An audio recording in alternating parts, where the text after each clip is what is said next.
This session is for OCR FP2. The topic is numerical methods, and we're doing June 2010, question 7. So reading through the question first of all, so we have the diagram up there which shows the line y equals x and the curve y equals 2 log 3x minus 2. We're told that they meet at x equals alpha and x equals beta. Part 1, we've got to use the iteration x to the n plus 1 equals 2 log of 3x to the n minus 2 with an initial value of 5.25 to get the value of beta correct to 2 decimal places. Show all your working. With the help of a staircase diagram, explain why this iteration will not converge to alpha whatever value of x1 other than alpha is used. And in part 3, we've got to show that the equation x equals 2 log 3x minus 2 can be rewritten as x equals a third of e to the half x plus 2. We've got to use the Newton-Raphson method with a starting value of 1.2 to find alpha correct to 2 decimal places. And then in part 4 it says, given that x1 equals log of 36, explain why the Newton-Raphson method would not converge to a root of f of x equals 0. So 4 parts to the question, so let's just start by looking at part 1. So in part 1, what have we got? We've got y equals 2 log 3x minus 2. We've got a starting value x1 equals 5.25. So you've just got to substitute that in, and of course remember you can use your answer button on your calculator. So if we substitute that in, we should get x2 equals 5.242077. x3, and again, as I say, if you're using your answer button, then you can do this fairly quickly. So it's 5.238617, and then x4 is equal to 5.237104.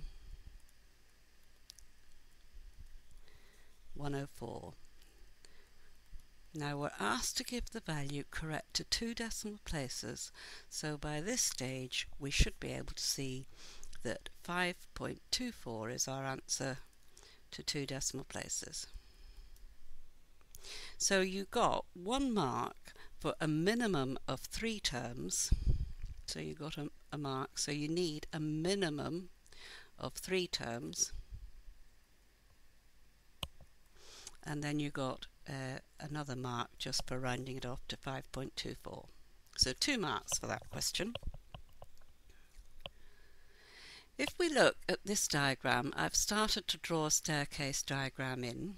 There are 3 cases that we need to consider. So if we start with values which are greater than beta, then hopefully you'll see that if x1, our starting value, is greater than beta, then we would go up here to our curve across to the line y equals x, and it would converge to beta.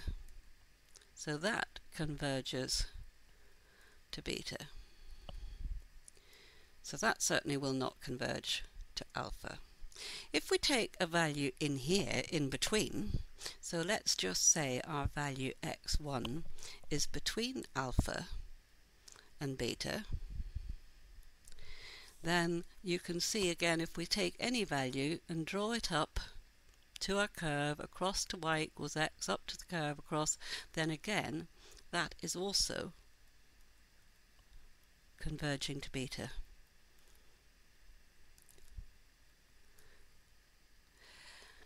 And the third case that we need to look at is when x1 is less than alpha.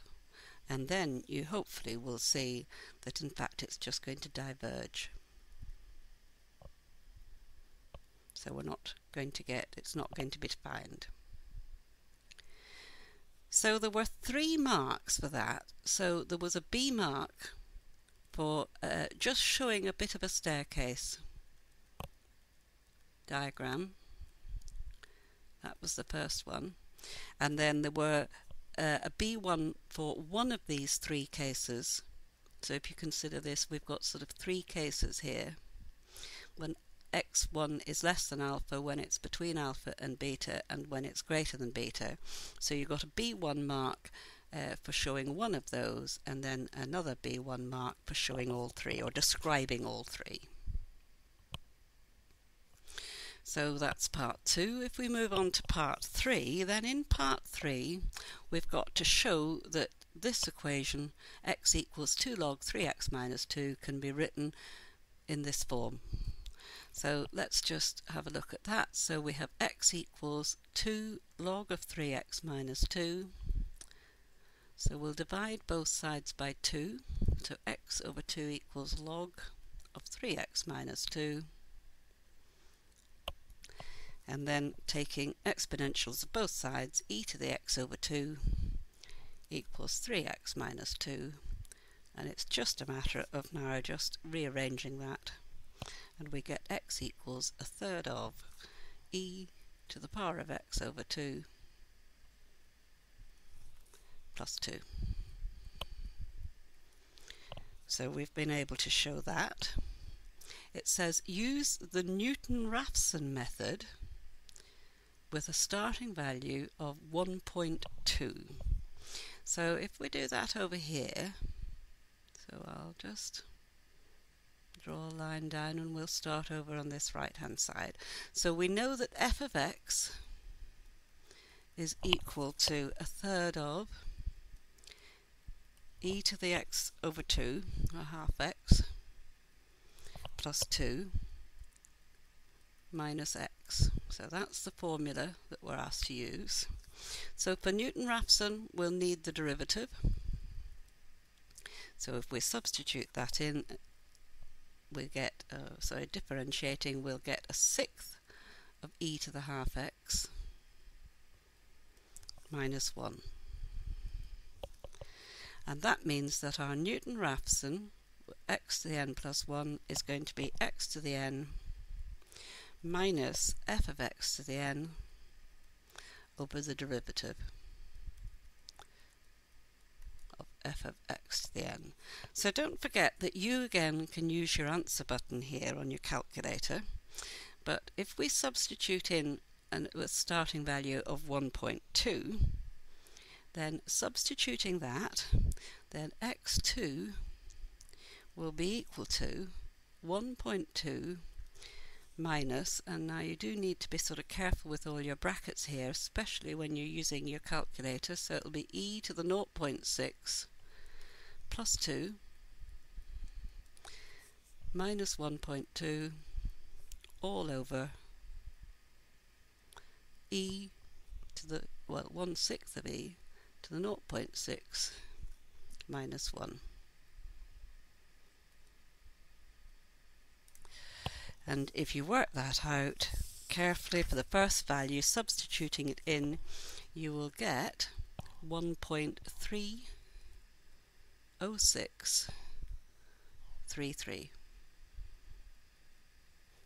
So that's our value for x2, and again just checking on the next one, x3, you will get 1.3076. That means that our value of x is going to be 1.31 to 2 decimal places. So you only need Newton-Raphson method twice. So 4 marks for that part. So if we just have a quick look at how the marks are allocated there, then you got a method mark for differentiating correctly. Oh no, it was rearranging first of all, wasn't it? So, sorry, a method mark and an accuracy mark for rearranging first of all. You also got a method mark here for differentiating, so that was the first thing. So, and then the accuracy mark here for finding the root to 2 decimal places. And then the last part of the question said in part 4, it says Just check. Given that x1 equals log 36, explain why Newton-Raphson method would not converge. So we had f of x, if you remember, was a third of e to the half x plus 2 minus x. So the derivative was 1/6 of e to the half x minus 1. Now if we substitute in 36 as our initial value, sorry, log of 36, I'll just correct that. So it's log of 36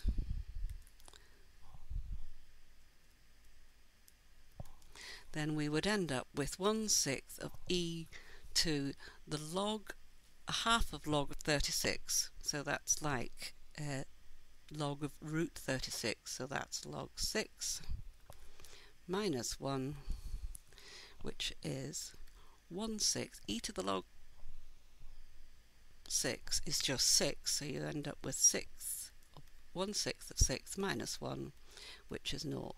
Now, of course, you cannot divide by 0, and if you remember Newton-Raphson method, x to the n plus 1 is equal to x minus f of x to the n over the derivative, then you cannot divide by 0. So that means you cannot use the Newton method. And of course, basically what it means is that the tangent that you're drawing, and remember Newton-Raphson method is all about drawing tangents, the tangent is parallel to the x-axis. That's the important part, really. And 2 marks for that question, just 1 mark initially for substituting in and seeing that it was equal to 0 here, and then 1 mark for talking about the fact that you cannot divide by 0 and the tangent is parallel to the x-axis. So 2 marks there. So 11 marks in total for that question on numerical methods. So don't forget that if you want to access further revision videos, then you can do so by going to the Further Maths Support Programme website and following the link.